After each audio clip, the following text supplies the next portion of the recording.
Well, the clear coat that I put on the frame a couple days ago on the areas where the paint had peeled off is now dry, so we can get going on applying the second part of the Meguiar's paint rejuvenation process and then get started on cleaning up some parts for the bike. That's what's happening on this episode of Featherstone Bicycles.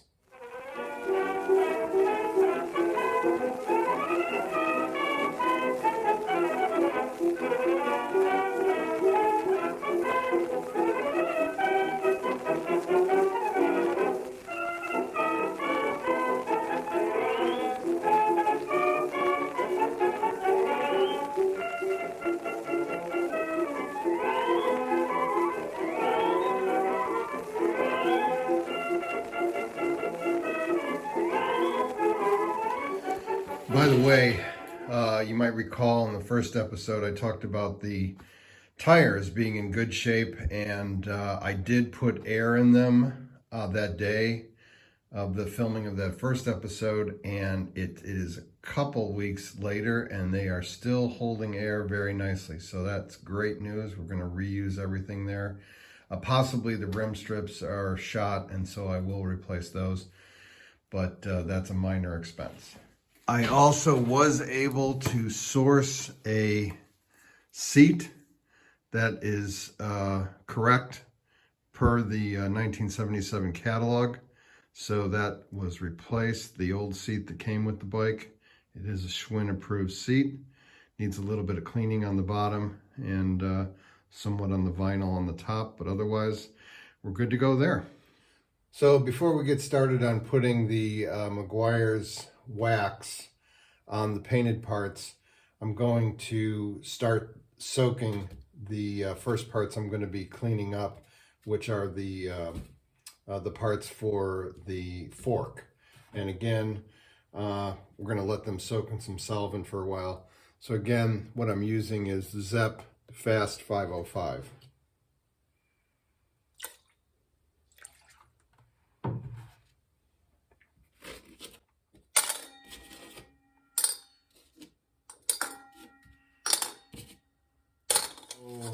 We're going to get started on the next process in the Meguiar's paint restoration, and that is, of course, the Gold Class Carnauba Plus wax. That's a liquid wax. You rub it on, and then in this case, with this particular product, you do let it dry overnight.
If you watched last season, you'll know that one of the things I do is I don't normally buy new ball bearing cages with the ball bearings in them.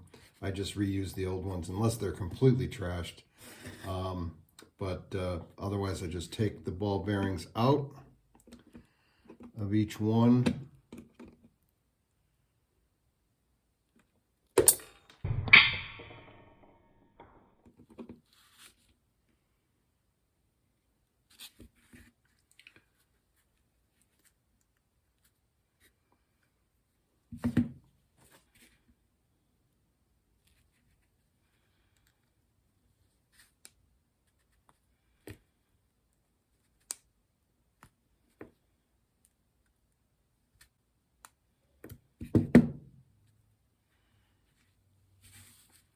On these smaller cages, you can probably see that on the video that it can get out of round, but it's fairly easy to get back into shape. And once it's back in the race or the cone, it works just fine. Very smooth.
I'm just randomly choosing parts here, and so I decided to go for the pedals.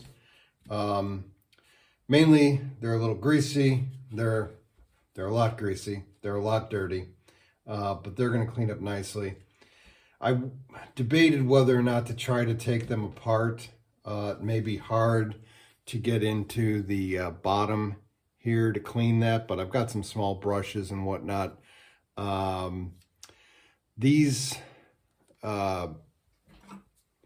The way that they're held together is this pin, or this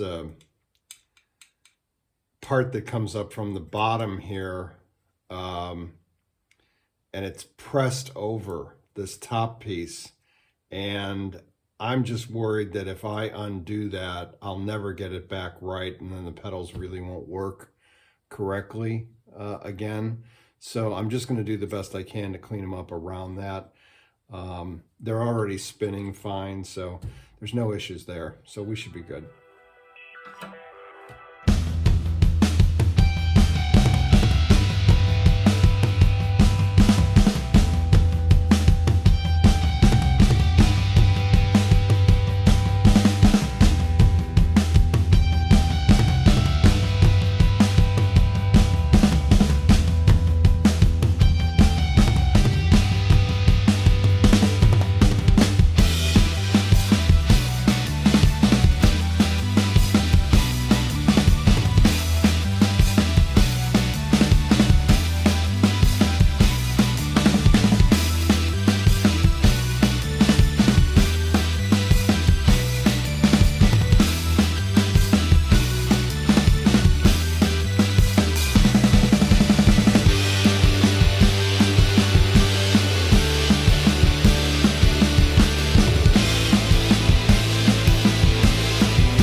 One last thing I'm going to do before we call it a day is put the parts for the crank that need to be cleaned in the solvent overnight, because those are usually the worst parts to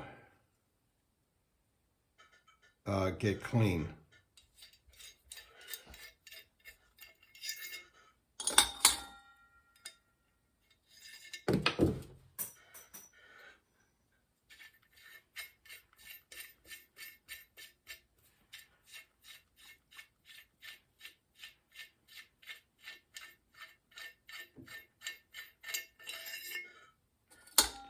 Especially the ball bearings and cages.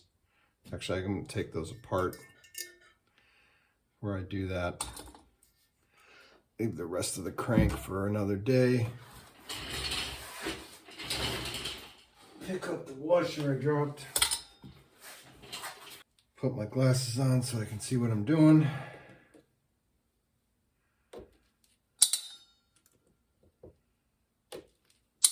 These larger cages don't bend as easily as the ones for the fork, so you can be a little rougher with them.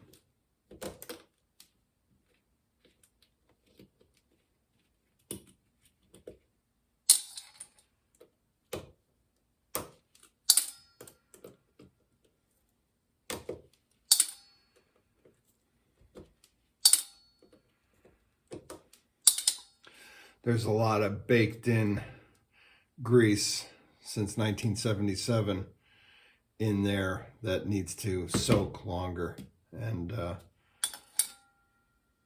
make it easier to clean.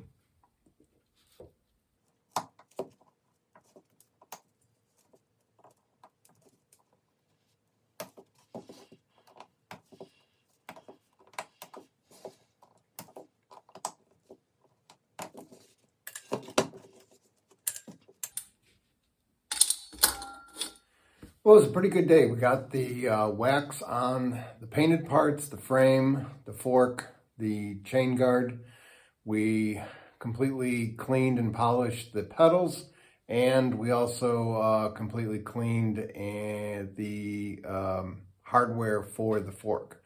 So that's going to do it for this episode. I hope to see you next time on Featherstone Bicycles.